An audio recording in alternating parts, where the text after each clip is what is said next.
Hi everybody, this is Dino Chris from Prehistoric Facts.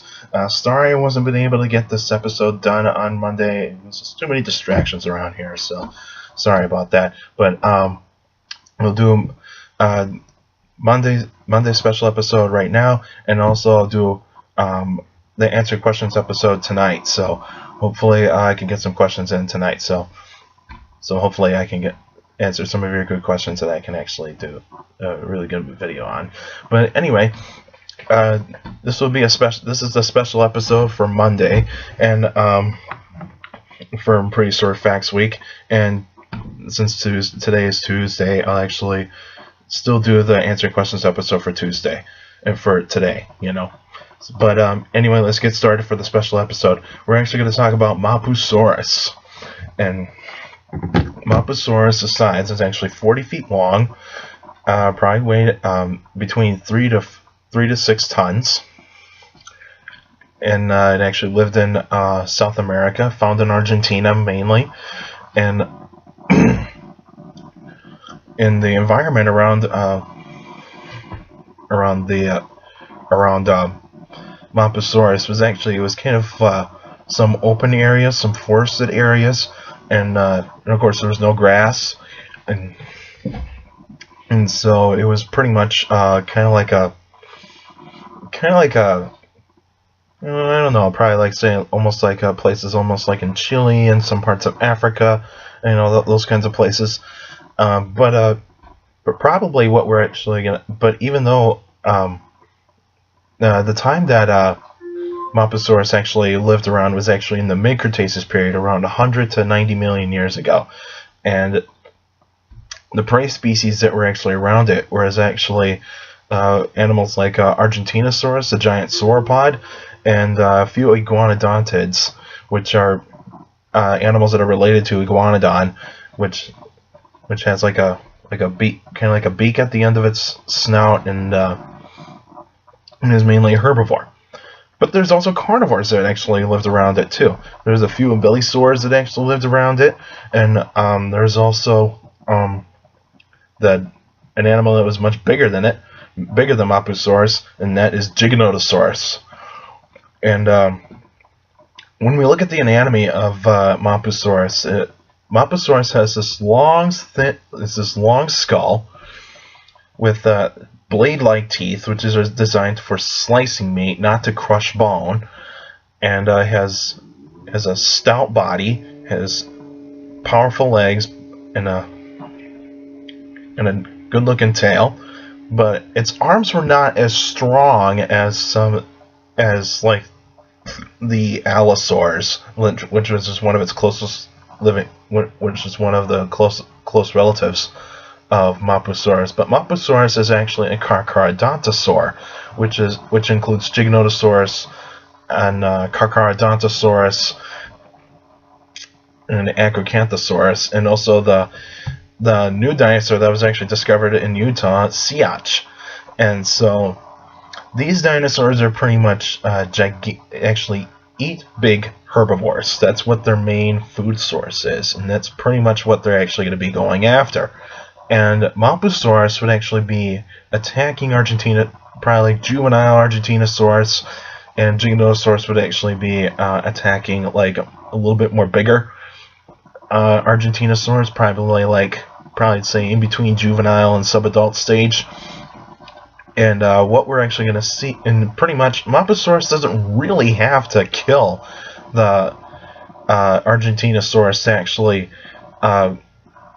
actually have a meal. It would actually just take a bite out of the Argentinosaurus, like on the flanks or on the tail or some parts of the legs. I mean, you can actually say that it actually just snacks on the Argentinosaurus just by biting a good chunk of flesh off of the Argentinosaurus. And the Argentinosaurus doesn't really have to go down. It can bleed for a while, but usually sauropods are pretty tough. They're pretty tough animals, so they're not going to go down very easily. And so, but even though attacking big herbivores like that is very risky, and the reason why is because bigger herbivores are actually stronger than the predators. and with these sauropods have tremendous strength, so you're not going to get them down very easily. All you have to do is just get like a couple bites, like a few bites, like in the back of the legs, like right on the base of the tail, and probably right around the neck area. The neck area is where you're actually going to cause the most blood loss. But I would say that Mapusaurus would actually just be attacking like the legs, the tail, and some parts of the abdomen. But it's pretty much just going to be how it's going to eat. But even though it can find a dead Argentinosaurus and actually scavenge off the carcass,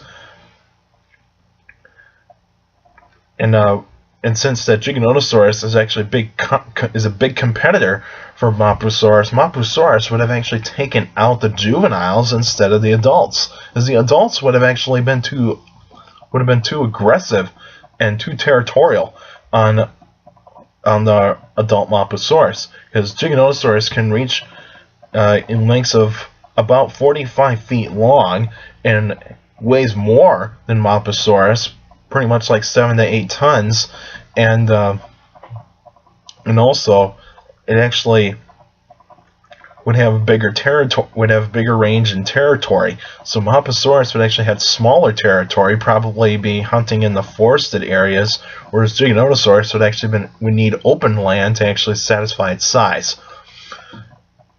And considering that the size of both animals are quite different, you probably wouldn't even tell them apart very much, because they would probably have the same skull, same body design. But a lot of people think some paleontologists think that they're probably the same species. Like Mapusaurus is actually juvenile species of Giganotosaurus.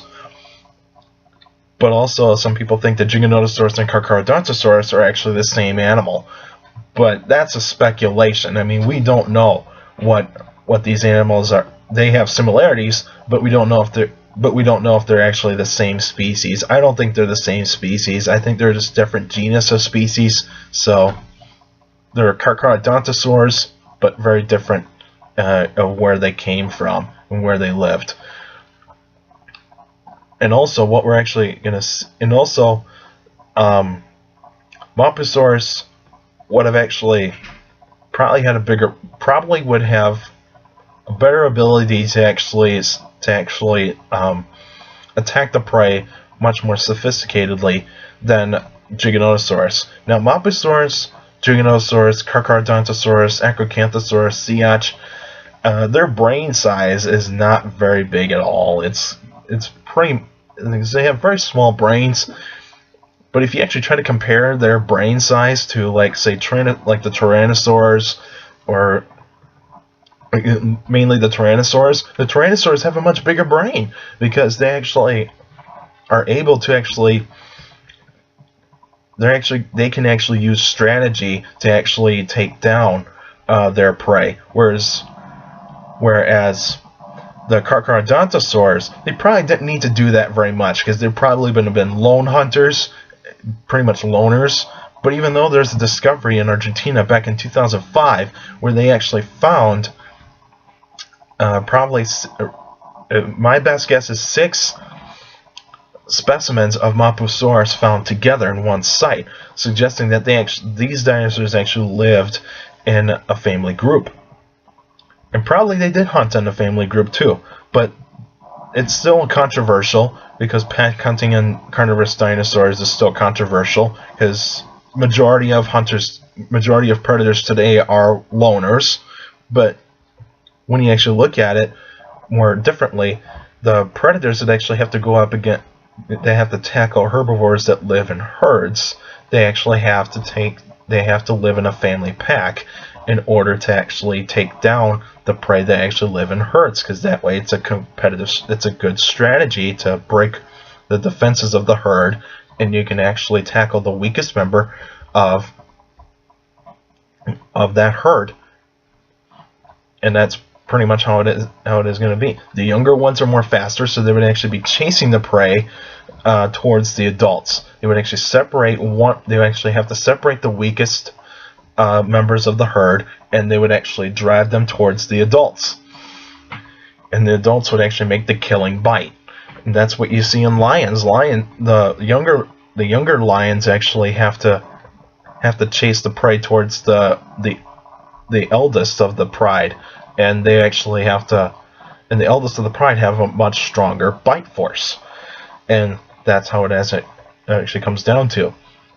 But when you actually look at the Carcharodontosaurus compared to the Tyrannosaurus, the Carcharodontosaurus don't have a very strong bite at all. It's because their teeth are not designed to actually penetrate very deep, because they're actually going to be designed to actually just make a quick bite and then get out of the way.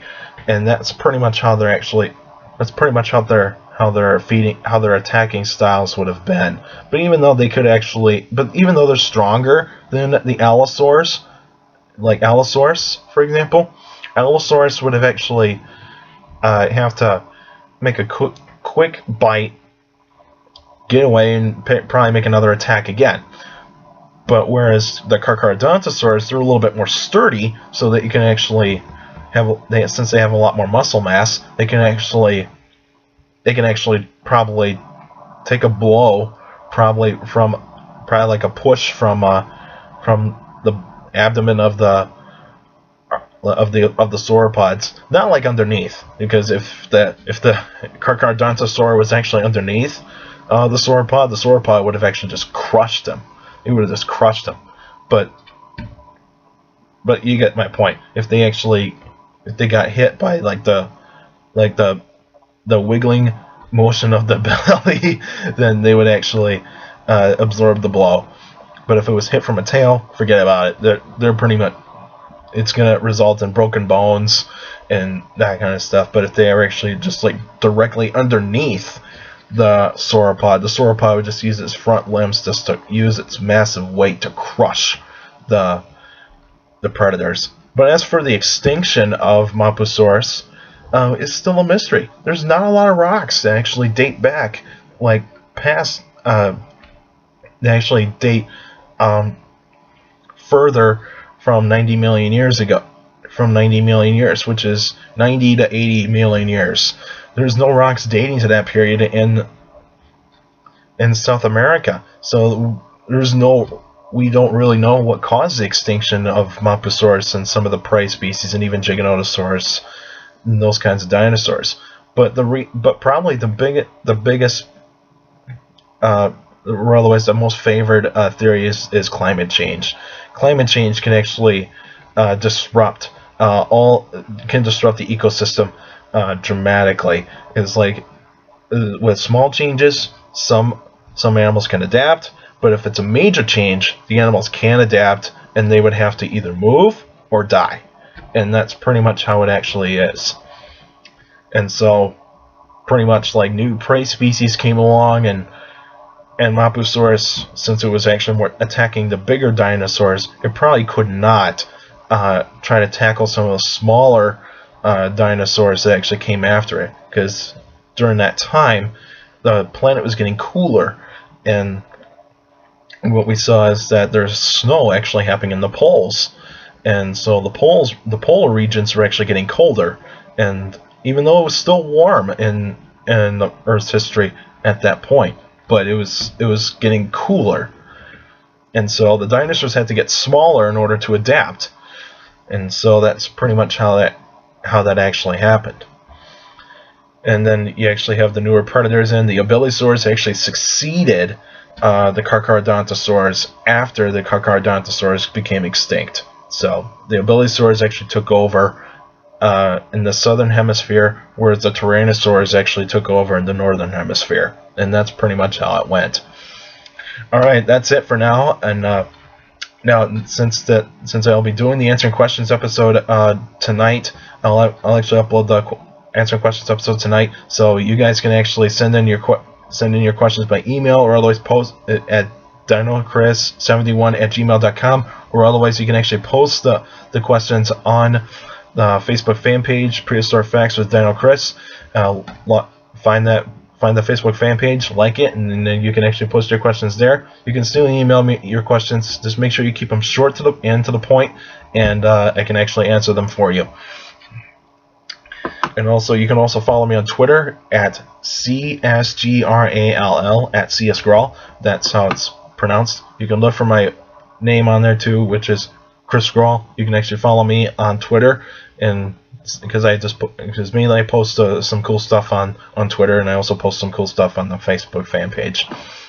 All right, that's it for now. Make sure to take care of the people around you, and also for your younger kids out there, make sure to listen to your parents, your teachers, and your guardians. Those are your best motivation to have a good education. It's very important to have a good education, because then that way you can get a good job in the future. All right, and I'll see you guys later.